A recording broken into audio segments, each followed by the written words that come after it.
سبحانك لا علم لنا إلا ما علمتنا إنك أنت العليم الحكيم ولا حول ولا قوة إلا بالله العلي العظيم ولا حول ولا قوة إلا بالله العلي العظيم ولا حول ولا قوة إلا بالله العلي العظيم رب اشرح لي صدري ويسر لي أمري واحلل عقدة من لساني يفقهوا قولي أما بعد قال الله تعالى في القرآن العظيم أعوذ بالله من الشيطان الرجيم والله أخرجكم من بطون أمهاتكم لا تعلمون شيئا وجعل لكم السمع والأبصار والأفئدة لعلكم تشكرون صدق الله العظيم. Alhamdulillah, syukur kepada Allah Subhanahu wa taala.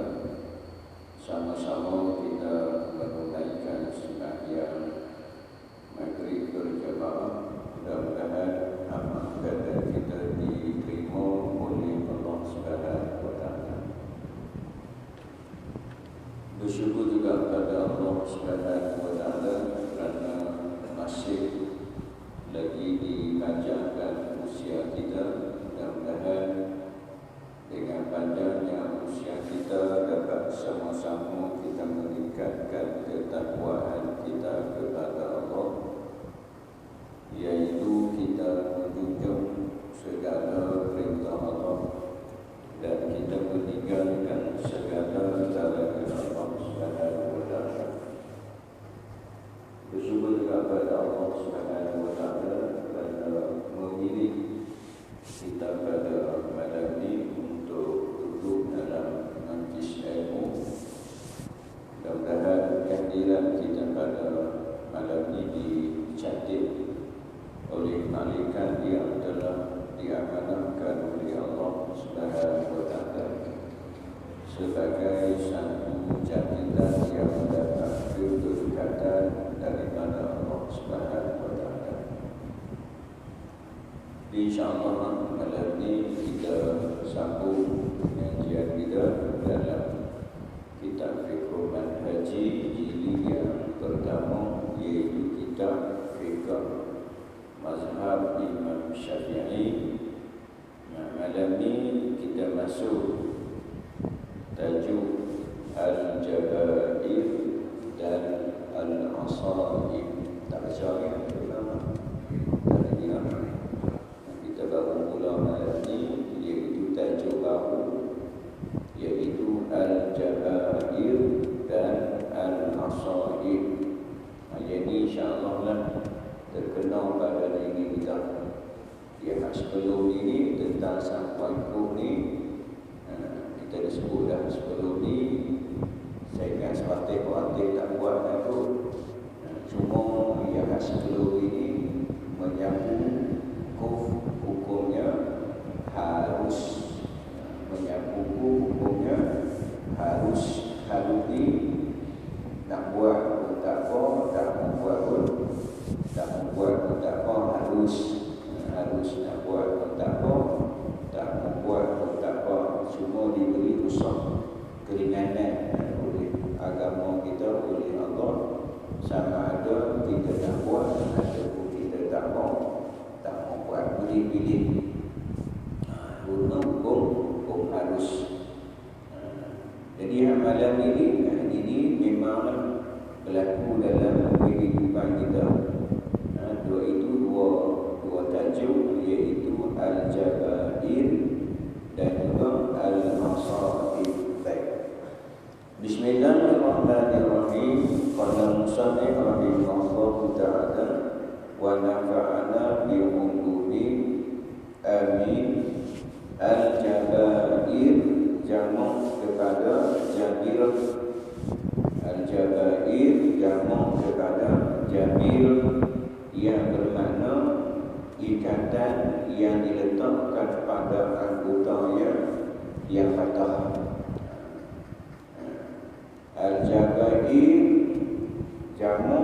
daripada jabirah, yang bermakna ikatan yang diletakkan pada anggota yang batal.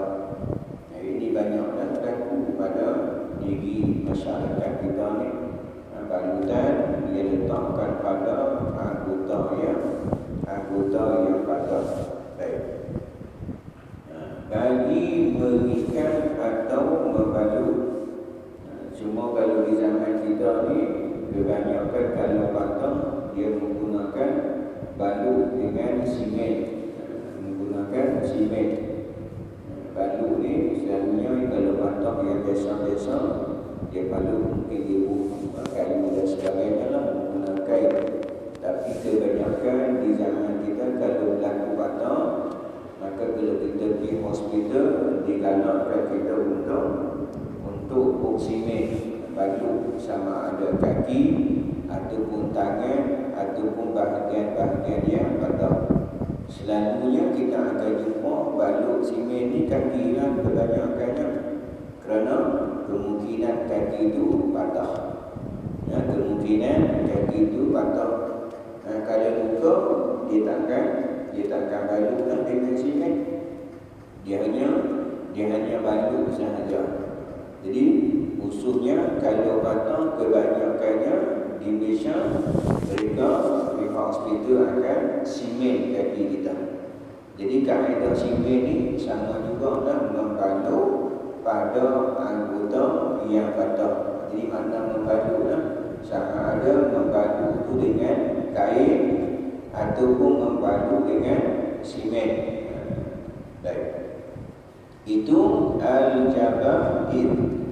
Kita ingat malam ni, kalau al-jabair ialah balutan yang diletakkan pada anggota yang patah.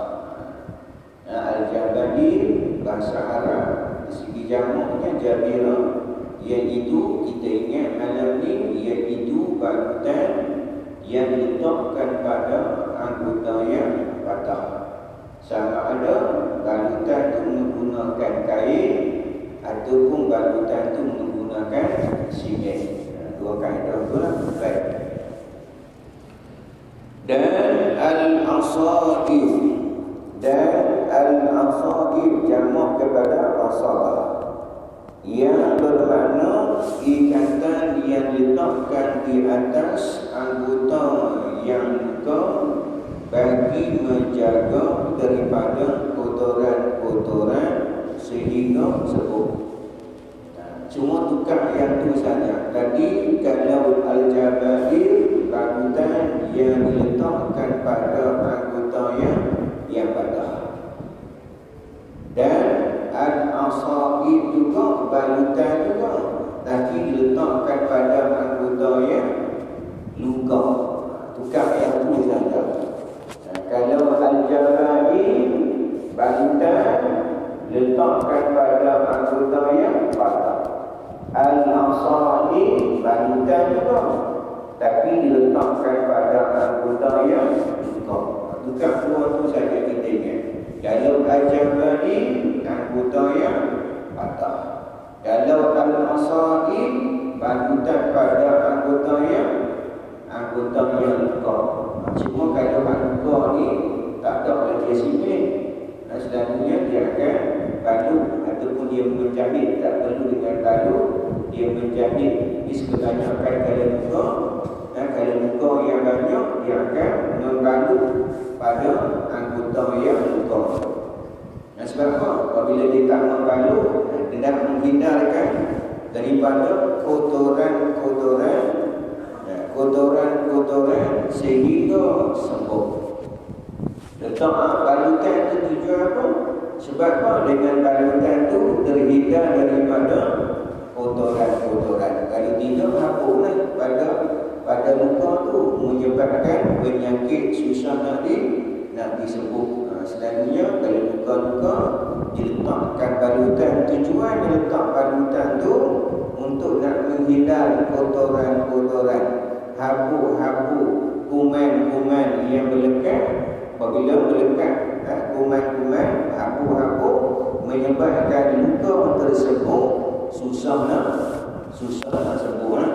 tu letakkan balutan dan juga ubat-ubatan pada balutan tersebut. Di dua kaedah tu lah. Kalau kaedah yang pertama, al-jabadin, balutan letak pada anggota yang patah. Al-asadi, balutan juga diletakkan pada anggota yang luka. Kita ingat dua tu saja. Kalau al-jabadin, kita ingat tu kan, mesti al-jabadin mesti balutan diletakkan pada anggota yang patah. Al-asadi, balutan juga diletakkan pada anggota yang luka. Tujuan balutan itu untuk apa? Tujuan balutan itu kalau patah nak mencepatkan patah tersebut. Apabila dia berjalan, maka kaki dia takkan goyang. Kalau simen tu saja pijak pun dia tidak akan goyang. Kaki tersebut menyebabkan apa? Patah yang ada pada diri itu akan bersambung balik. Begitu juga dengan luka. Sebab apa diletakkan balutan? Sebab apabila letakkan balutan menyebabkan kotoran-kotoran tidak terkena pada anggota yang luka dan cepat sembuhlah. Baik. Jadi kita faham dengan dua kaedah ni. Baik. Oleh kerana Islam adalah agama yang memudahkan. Bukan dia suruh kita mudah-mudah, bagi kemudahan. Sebab Islam ni agama di sisi Allah Subhanahu wa taala. Inna dina indallahil Islam. Agama di sisi Allah adalah agama Islam. Maka Allah Subhanahu wa taala nak jaga kepada hamba-hambanya, nak jaga kepada penganut-penganutnya, nak jaga bagi keringanan, bagi kemudahan kepada hamba-hambanya. Itu apa Allah Subhanahu wa taala memahami hakikat yang sebenar. Maka di sana ada kaedah-kaedah yang Islam ajar untuk nak mudahkan ketika kita nak beribadat kepada Allah Subhanahu wa taala. Sebab apabila kita nak beribadat, maka kita terpaksa menggunakan air ataupun kita terpaksa bertayamum. Maka apabila kita menggunakan air ataupun bertayamum, menyebabkan apa? Luka atau patah tersebut susah nak sembuhlah. Kalau kena air, kena abu ataupun dalam keadaan tayamum, menyebabkan apa? Susah nak sembuh. Maka Islam bagi kemudahan kepada apa-apanya. Ada keringanan-keringanan yang tertentu bagi orang yang berlaku dalam dirinya dalam dua keadaan, sama ada patah ataupun luka. Baik. Maka Islam telah mengambil berat dalam masalah ini, di mana Islam telah mensyariatkan beberapa hukum yang menggabungkan antara menunaikan ibadat dan menjaga keselamatan. Hak ibadat, hubungan kita dengan Allah pun kita kena buat. Pada masa yang sama, Islam juga nak jaga keselamatan diri hamba itu sendiri. Bukan Allah Subhanahu wa taala nak membebankan kita dengan syariat. Bukan Allah Subhanahu wa taala nak membebankan di atas perintah-perintahnya. Di sana ada rusak-rusaknya, ada keringanan-keringanannya untuk nak jaga keselamatan manusia itu sendiri. Islam nak jaga hamba-hambanya supaya kalau berlaku demikian, berlaku patah, berlaku luka, maka ini kaedah yang kita buat. Sembahyang syariat kena buat lah, kita kena buat syariat. Syariat kita kena buat. Walau keadaan macam mana sekalipun kena buat.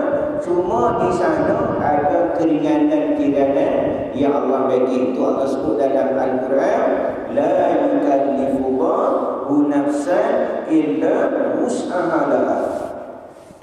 La yukallifullah, Allah Subhanahu wa taala tidak taklif membebankan sesuatu itu di atas kemampuan kita.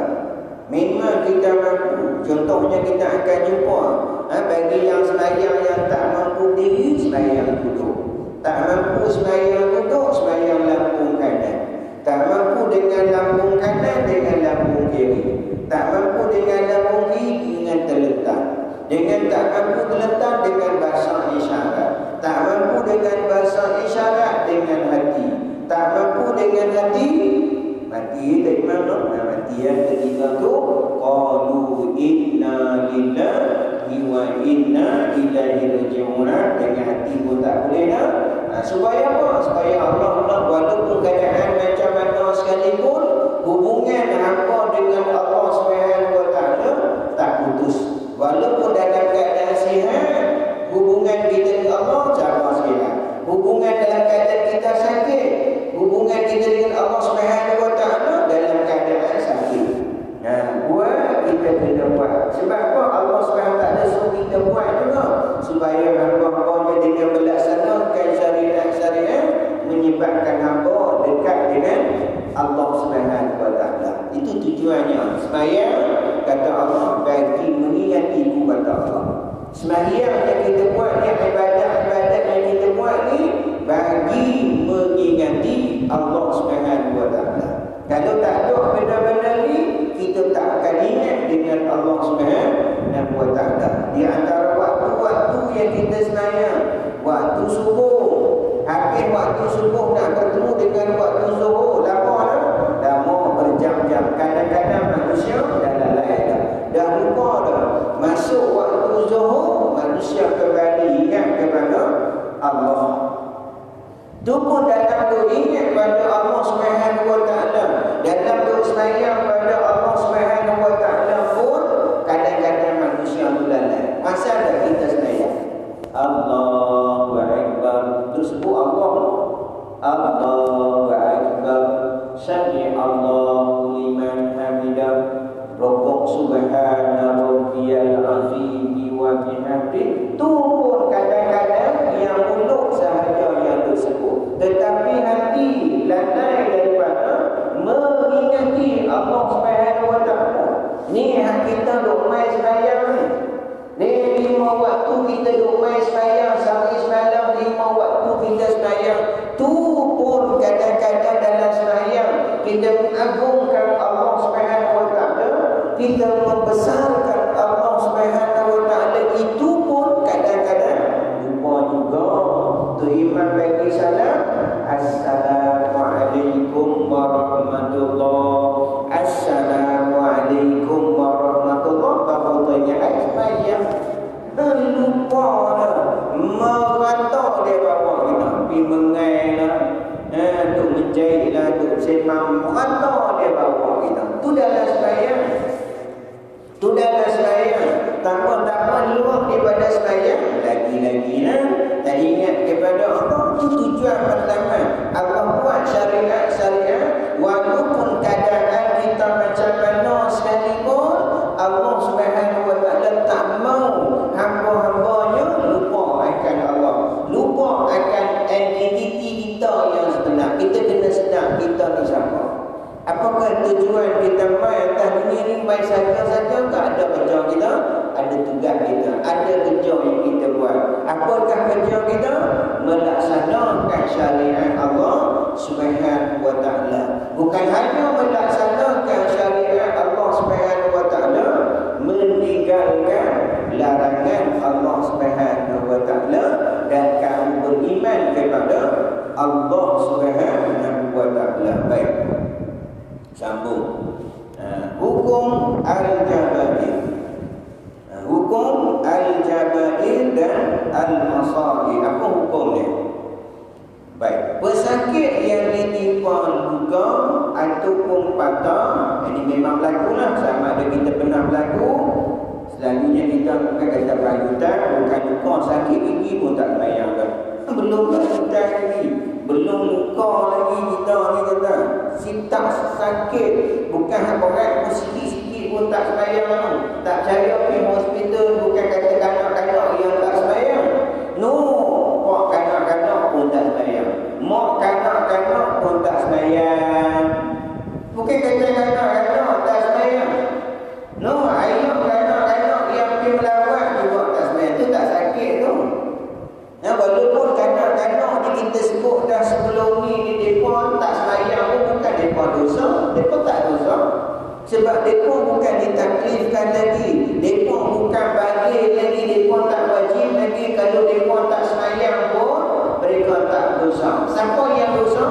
kita dosa. Kita yang dosa. Nabi kata, suruhlah anak kamu sembahyang umur 7 tahun. Bukan umur 10 tahun. Mereka tak sembahyang, mereka tak dosa. Yang berdosa ni kita. Habis tak mereka kena kotak tak sembahyang, mereka tak wajib kotak. Tetapi kita wajib suruh mereka kotak. Beza tak? Mereka tak wajib kata kotak sembahyang, Ustaz. Kotak sembahyang pun tak wajib bagi mereka. Dan sembahyang pun tak wajib kotak. Kotak lagi tak wajib, mereka. Dah sembahyang pun tak wajib dah. Kotak lagi tak wajib dah. Atas mereka. Atas mereka semua yang wajib, atas kita. Semua mereka sembahyang. Kalau mereka tak sembahyang, wajib kita kena suruh mereka kotak sembahyang. Sebab yang dosa apa? Dosa kita. Kita yang dosa, itu kita kena jaga. Pergi hospital, kalau kanak-kanak tak sembahyang tu tak mau lagi. Mak ayah tu pun tak sembahyang juga. Sakit bukan sakit teruk pun, bukan besi di kaki pun, bukan simen pun, bukan luka balok pun. Sakit perut sikit, pening-pening loyang sikit pun tak sembahyang dah. Tak sembahyang dah. Kita ni kita nak kena jaga syariat Allah Subhanahu wa taala. Jadi dia kata pesakit yang ditimpa luka ataupun patah kadang-kadang berhajat kepada meletak kaitatan. Ada kalanya doktor nasihatkan pakcik kena posimen, pakcik kena bayarlah atas nasihat doktor. Sebab apa? Sebab patah pakcik itu bukan seliuk. Patah ni luka pakcik ni sampai ke tulang ni. Ni pakcik kena balutlah. Kami kena ubat-ubat. Kalau tak balut menyebabkan susah lah nak sembuh. Maksudnya kalau boleh sembuh sebulan, kalau pakcik tak balut setahun, maka kita pun balutlah sama ada patah ataupun luka. Baik. Yang itu ikatan balutan dan ubat di atas tempat luka ataupun, dan kadang-kadang tidak perlu. Ada kadang-kadang tempat yang patah selalunya yang tak balut dia tak ubat. Selalunya yang ubat ialah balutan yang terkena pada anggota yang luka. Maka di dalam tu dia ada ubat-ubatan. Mungkin tak tahu lah, mungkin medin ke apa, dia pun tahu lah ubat tu. Tapi kalau yang selalu yang simen, dia pun hanya pun simen saja, tak perlu kepada ubat. Supaya apa? Supaya dan pergi tulang tu straight, supaya mudah dia bersambung baliklah tulang yang patah tu. Baik. Sekiranya perlu meletakkan balutan, maka ketika itu dia wajib melakukan 3 perkara. Ingat ni, kalau nak sembahyang, kita ingat 3 perkara. Maka kalau kena pada kita, tak apalah kita main ngaji ni, selamat dah. Nuh tak main ngaji ni. Siapa yang tak main ngaji? Mungkin dia rumah kita lah, mungkin sahabat-sahabat kita lah. Mungkin isteri kita tak main di rumah tu. Mana yang bawa main malam ni, sahabat adalah, tak ada cerita lah. Balik ni, tengok drama 7 hari mencintaimu. Tak apa dah. Dapat dua main. Bini pun main, anak pun main, suami pun main balik lena dah. Tetapi hanya kita yang tak bawa main, balik saya lagi kena silang pula ni, nak kena beritahu lagi ni. Bukan hanya bak ni saja, terutama berkaitan tentang haid, bak nifah, jangan darah hilang. Itu lagi saja kita tanggungjawab kita. Nampak ni bukan hanya bagi makan, bagi pakaian, bagi rumah sahaja. Memberi pendidikan kepada anak dan isteri kita. Kita kata aku terima nikahnya. Yes, oh no. Terima nikah, oh no. Yes. Usung bini terbaik masuk dalam bilik. So no, bukan yes. Kita terima perbuatan. Kita terima amanah juga. Salah satu tanggungjawab, salah satu amanah ialah memberi pendidikan kepada anak isteri kita. Kita kena didik mereka. Agak-agak mampu tak kita didik mereka? Tak tahu Zahir. Ustaz pun belum tentu. Oh nak buka kita. Qala musannif rahimahullah ta'ala. Berarti doa mengantuk. Ustaz pun belum tentu. Hak baru nak start. Hak belum start lagi. Pakai tidur. Tak ada nak mengaji dah. Itu kita sebut dalam tempat kita, masjid kita disediakan pengajian-pengajian, tak kira lah pengajian apa, tapi yang penting, yang utama, hak pengajian yang fardu ain wajib bawa mai. Lepas kita memang kita tak mampu dah, kita nak dengar. Kita ajak satu perkataan, dia ajak kita 10. Oh, jenuh lagi kita ajak.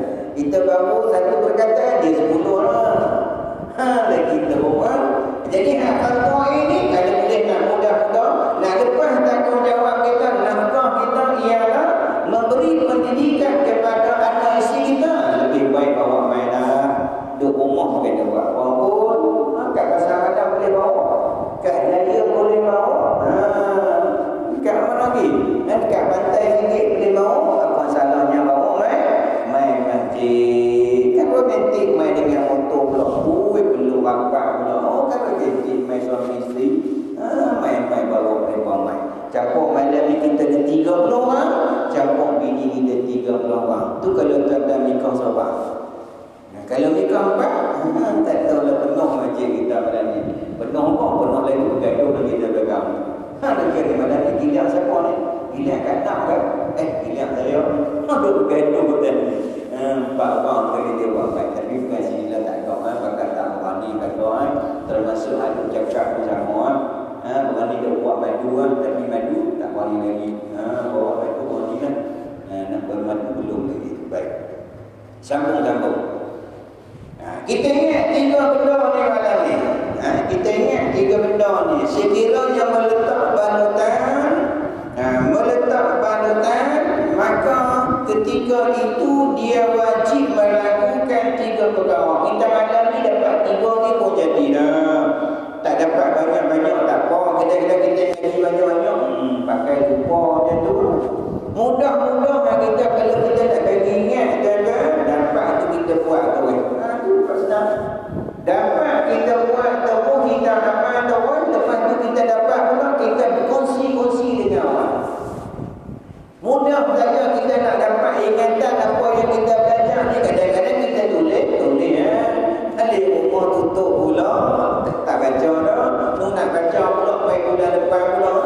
Dia nak mudah-mudah kita nak dekat ilmu kita, dapat 1 ilmu, 2 ilmu, 3 ilmu, terus kita amal. Pada masa yang kita amal, kita beritahu dekat orang. Bayangkan malam ni, saya tu beritahu ni, saya bukan malam ni saja beritahu. Kalau sahabat kita duk mengaji di Bijai, kat tajuk ni mengaji dah no. Saya ubah kali no. Di Bijai mengaji dah, tajuk ni dia pun mengaji Bijai, ulang balik lah. Nah, apa kata apa? Saya berulang-ulang kali dah sebut. Sama juga dengan tuan-tuan. Kalau tuan-tuan beritahu 10 orang, 10 kali tuan-tuan beritahu. Ingat tak? InsyaAllah ingat. InsyaAllah ingat. Pada masa kita beramal, kita kongsi-kongsi pada orang. InsyaAllah kita kongsi 1 ilmu. Allah Subhanahu wa ta'ala bagi kita 10 ilmu. Kongsi-kongsi jangan tersebut ilmu. Jangan bagi ilmu kongsi.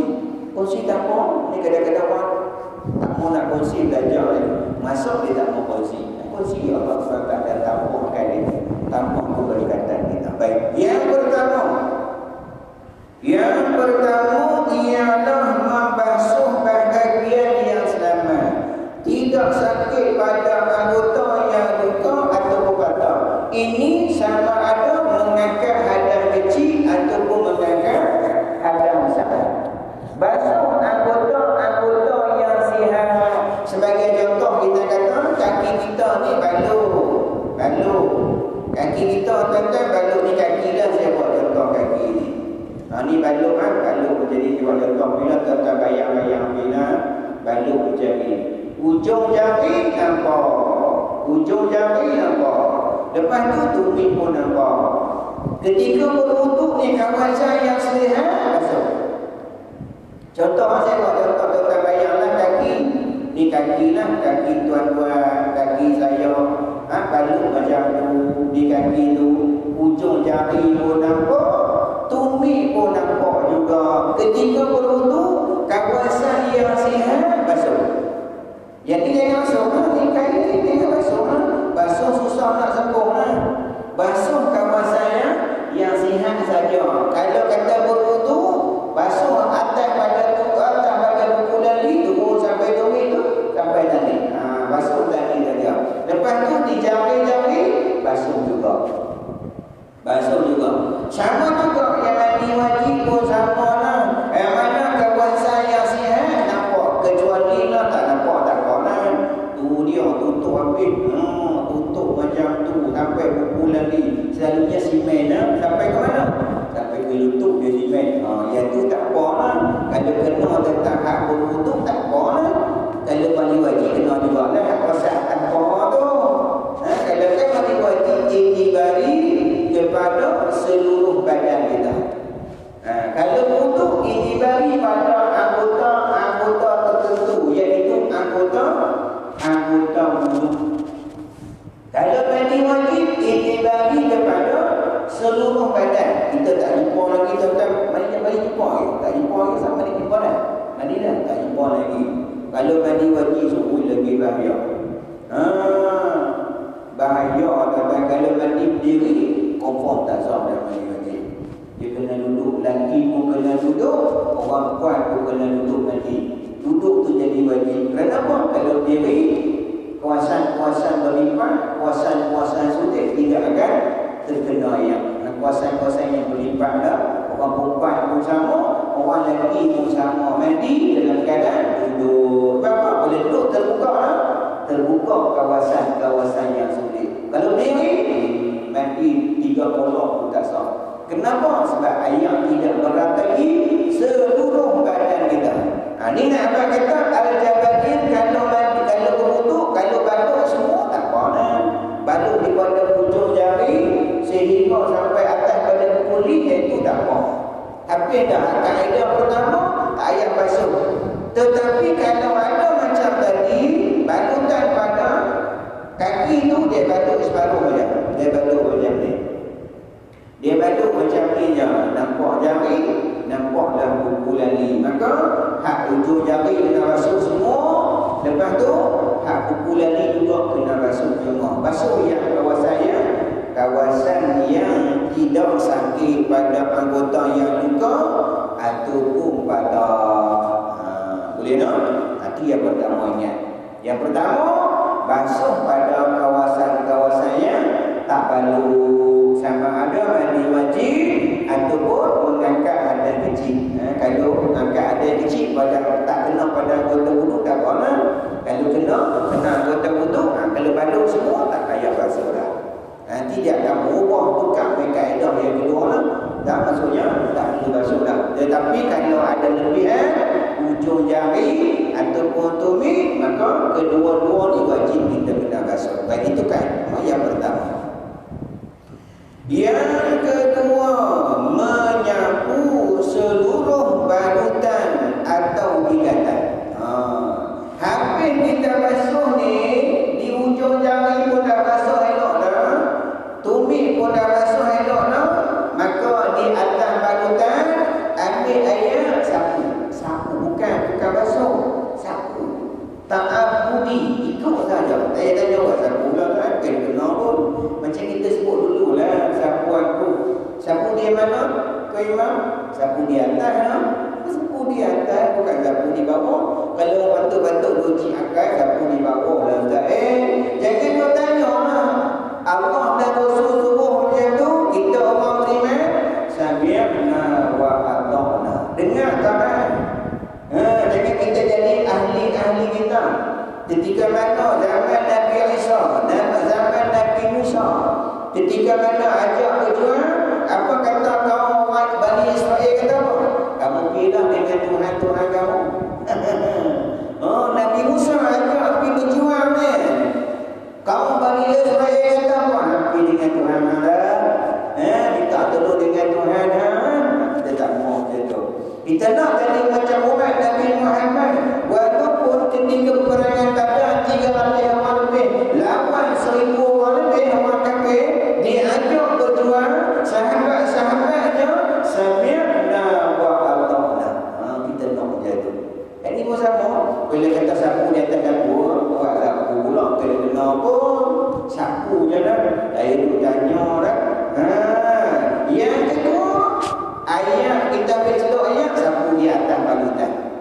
Sapu sekalian balutan. Kalau kena pada jari,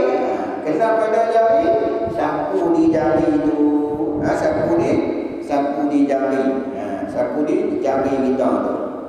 Sapu di jari. Contohnya balutan di jari tu, tentulah kita kata sapu di jari, ambil sapu di atas jari, sapu saja, bukan basuh. Kalau basuh ke susah nak lega lah muka. Dah lah luka kena ayak tu duk kembang tu, maka jadi luka tu susah nak lega. Sapu beza dah. Sapu wamsa'u biru'usikum, sapulah kepala, bukan basuh sapu. Jangan duk celup dalam bolah nak dia basuh. Basuh macam tu, sapu. Kita hak sebut itu ni, hak sapu tentang bab wuduk ni, kita beza-beza lah. Kalau Imam Syafi'i selai pun sah dah.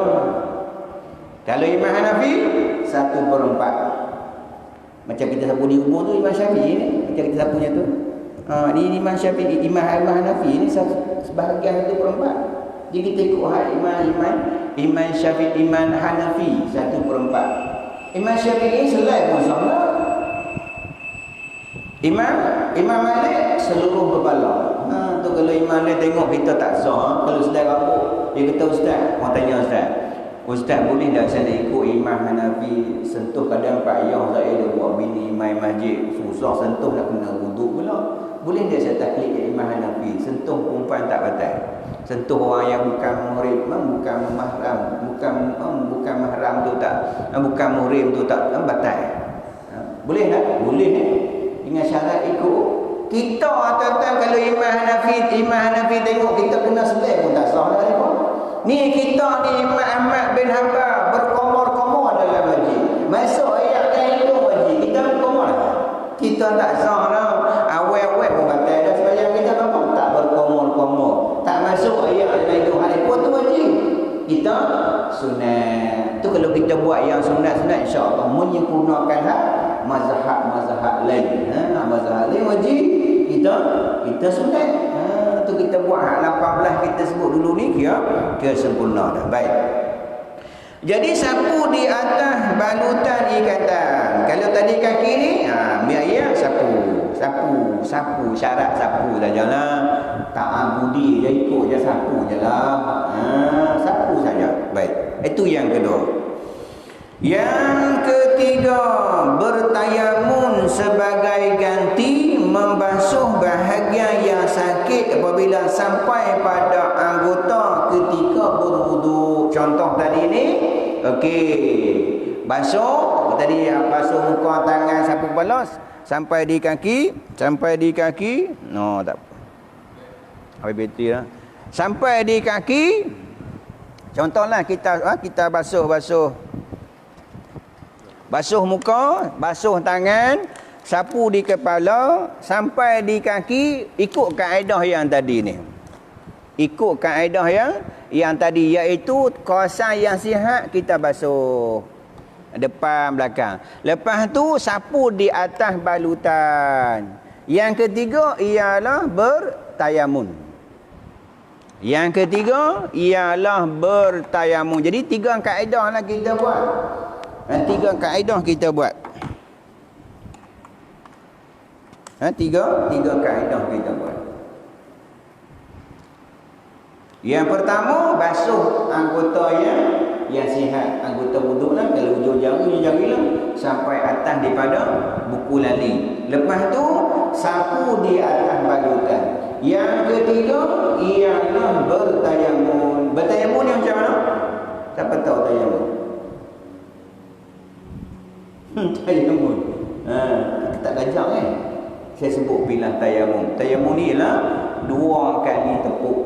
2 kali tepuk. Niat saya aku tayamun. Saya aku tayamun untuk nak mengharuskan sembahyang. Ketuk yang pertama sapu di muka. Tepuk di atas debu yang Imam Syafi'i, debu yang suci. Kalau Imam dia asal saja pada bumi semua boleh tayammum. Kita Imam Syafi'i debu yang suci. Tak di atas debu, sapu. Ketuk yang kedua macam tu, tak macam tu. Saya buang jam. Ketuk yang kedua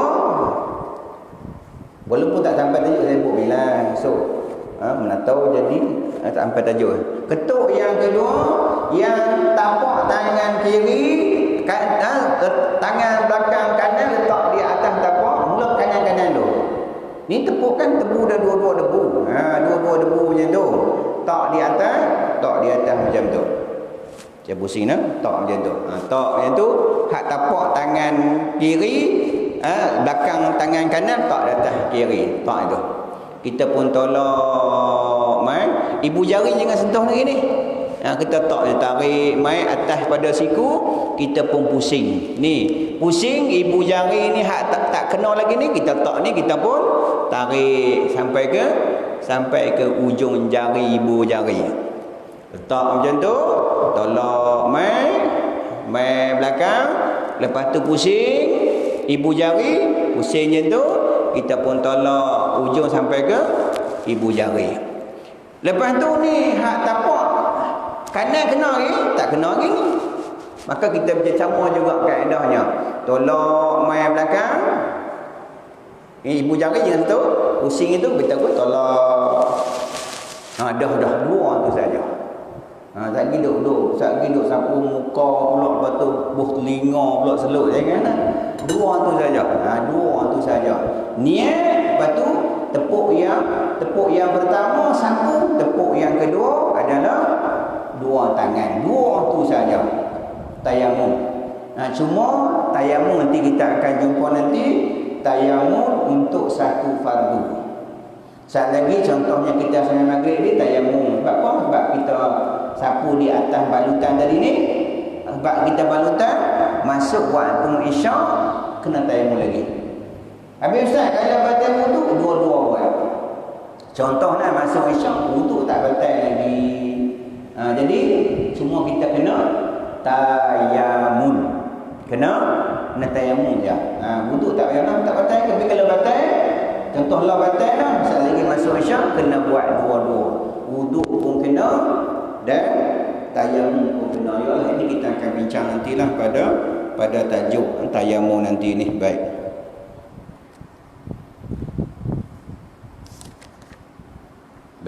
Sikit Baik. Sekiranya balutan di atas anggota luka ataupun patah tidak diperlukan, maka dia wajib membasuh bahagian yang sihat dan bertayamum bagi mengganti bahagian luka sekiranya dia tidak boleh membasuh tempat yang luka. Contohnya tadi yang kedua, tak ada balutan. Tadi balutan.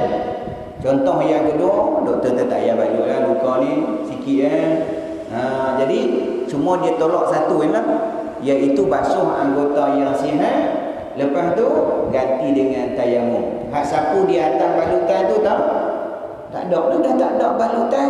Dah tak ada balutan. Jadi hak balutan tu tak ada lah. Contohlah pergi hospital luka. Lepas tu doktor kata tak payah balut lah, macam jadi kita basuh pada anggota yang sihat. Ni luka ni kena barang dia kata tak payahlah, ataupun dia jahit hak luka tu doktor besar dia kena ayahlah. Jadi kita basuh anggota yang sihat, lepas tu ganti dengan tayamum. Itulah dia sebut ni, sekiranya balutan anggota luka patah tidak diperlukan, maka dia wajib membasuh bahagian yang sihat dan bertayamum. Sapu di atas balutan tak payah. Sebab apa? Tak ada balutan nak sapu buat apa lagi? Balutan dah tak ada. Ni hak tamu tadi sebab balutan tu ada. Baik. Dia wajib mengulangi tayamum pada setiap kali sembahyang fardu. Hak kita sebut saat ni. Dia wajib mengulangi tayamum pada setiap kali sembahyang fardu sekalipun tidak berhadas. Contohnya maghrib tadi ni, kita sembahyang, kita buat macam tadi lah, tak batal lagi wuduk kita. Maka kita nak sembahyang isyak lagi hanya bertayamum sahaja. Tayamum macam mana Ustaz? Macam tadi lah. Macam tadi lah. Tepuk pertama, sapu muka. Tepuk kedua, tangan kanan dengan tangan kiri. Macam tadi ni. Esok saya ulang balik lah esok ni, sampai tajuk ni saya ulang balik cara nak tayamum. Ini saya sebut bila sebab Hak tayamum sebut saya sebut pina. Jadi dua tu saja. Baik, dia wajib mengulangi tayamum pada setiap kali sembahyang fardu. Sekalipun dia tidak berhadas, walaupun tak pakai wudu, dia kena bertayamum. Sebab tayamum ni hanya untuk satu fardu. Sunat boleh. Lepas sembahyang maghrib nak sembahyang qabliyah, ba'diyah boleh. Nak sembahyang qabliyah ke nak sembahyang ustaz qada ni qada tak boleh. Qada tak boleh. Contoh lepas maghrib dia nak qada maghrib, boleh tak boleh. Kalau dia nak buat qada, maka dia kena tayamum. Sebab apa? Sebab qada tu wajib juga. Cuma dia buat nilai waktu sama dengan hak lain pun. Tu kita tuan-tuan kalau benar hak qada ni kadang-kadang kita, saya nak tanya tuan-tuan lah, walaupun tak sampai tajuk dan nak tanya juga. Contohnya kita sembahyang di awal waktu hukumnya apa? Sembahyang awal waktu. Sembahyang maghrib tu wajib, sembahyang zuhur tu wajib. Sembahyang di awal waktu kena berhenti lah. Tak ya?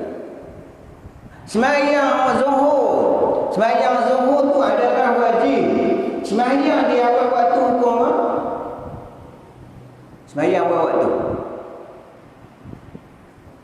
hukum wajib ke sunat? Sembahyang awal waktu afdal, sunat kan?